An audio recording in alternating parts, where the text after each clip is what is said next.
I think it's better for me to, and it's my responsibility to make a video to explain what the heck this, why we exist, and why this product must exist story, why these two stories exist. Why the hell are we even doing this? This seems so asinine, so ass backwards. Like why is so I've struggled. I've trust me, believe me, I have thought about this question a lot, far more than it is healthy. But I think about I look at classic works of literature. I look at fiction. I look at sci-fi. I look at comic strips, right? And I find that this theme is playing at this plays this theme plays out a lot. And in particular, think about your invention that you're trying to put out to the world. You're not Amazon, right? So what happens is, because you aren't Amazon and you're not, Zappos or a very recognizable brand, what happens is that your challenge is not simply the invention you've made and the novel way in which you've solved a problem. Your challenge is, why would they even trust me? Like, they might not even get to the product to, they might not even get to the product. They might quit me long before, because they're not sold on if I'm trustworthy. And so that is why the why we exist story matters so much. And I would say that, just to, from a visual perspective, just to simplify in your mind, and I'm working through this too. So you're going to see updates in this video every couple of months as I kind of refine my thinking around it and come up with better visual tools to communicate the idea. But here's where I am right now. Your product story is, the why this product must exist story is the concentration of your product. So if you have manufactured a new type of vacuum cleaner or a new type of hair curler, and I'm talking about the specific model number, not the class of products, but the specific model number, the why this product must exist story is all about that product. It's all about the product. But everything else on your website, and this is a really important point, websites don't exist as one page.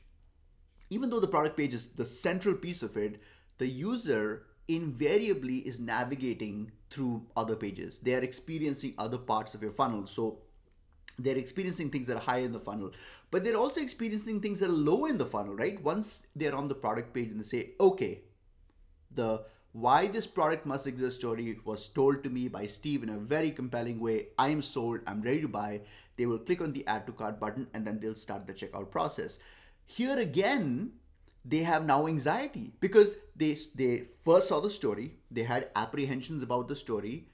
They first came to the website. They had apprehensions about the product, right? And that's what we were working so hard to focus on. This is why we exist was like created, is to kind of overcome that unfamiliarity barrier, unfamiliarity hump. Now we've crossed that hump and the user's like, okay, I trust you. Now let me look at your product. And we've now done a really good job and explained to them why this product must exist. Now they start the checkout process. Well, guess what? Every time they cross a barrier, it's almost like their memory has been reset. So we have to actually rework on it. So on the checkout flow, they might again be thinking, now they're not thinking about the product as much because they're sold in the product, but they're thinking in terms of like, well, what's their return policy? Or I'm going to give these guys my credit card number. I have never seen them before. Like, the standard kind of fear, uncertainty, and doubts that people have. And at this point, again, the why we exist story comes into play. So it's a very weird concept where at the top, earlier in the funnel, anything above behind the product page, before they've discovered the actual product, is why we exist. When they discover the product, the focus turns into why this product must exist. Once they've gone beyond the product page, we again shift the focus to why we must exist, why we exist. And I'm going to show you an example for this. This other part is confusing. So I'm going to show you an example from a great example I just saw right now on Harrods.com. So I'm going to actually show you on my screen. This is the checkout flow for Harrods. I'm about to buy something. And I note this is completely unprompted, right? On their checkout flow, there's this message over here, which I couldn't help but notice. And when I look at it, they are talking about their data and security.